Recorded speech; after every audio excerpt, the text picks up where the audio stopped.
வண்ணங்கள் கொட்டிக் கிடந்த மரகதக் காடு ஒரு நாள் பயங்கரமான கருப்பு நிழல் அரக்கனால் மொத்தமாக இருளில் மூழ்கியது. இதனால் வேதனை அடைந்த காட்டின் பாதுகாவலியான நீலதேவதை மீனா தனது விசுவாசமான நண்பர்கள் குழுவுடன் வீரமான ராஜா சிங்கக்குட்டி, சுறுசுறுப்பான ஜோலா குரங்கு, பலம்மிக்க டிங்கி யானை மற்றும் வழிகாட்டியான கிழிப்பேசு பறவை இணைந்து 7 மறைந்த வைரக்கற்களை தேடும் உயிர் பயணத்தை தொடங்கினாள்.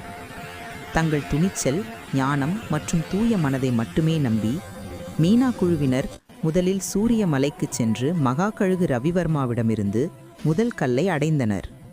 அதைத் தொடர்ந்து சந்திரா நதியில் நிலாப்பாணி முத்து ஆமை, மாய பூங்காவில் தேனீராணி மகுடா, பறக்கும் கோவிலில் மீன்கழுகு சிறகுகுமார், ஆழமான பழங்கால கோட்டையில் மண்மாதா பாறைப்பெண், நட்சத்திர நீரூற்றில் தாரகா நட்சத்திரமான் மற்றும் ஆழ்கடல் அரண்மனையில் கொடூரமான கடல் அசுரன் மிராமர் என ஒவ்வொரு சக்தி வாய்ந்த காவலாளியையும் எதிர்கொண்டு அவர்களின் மனதை வென்று 7 வைரங்களையும் சேகரித்தார்கள்.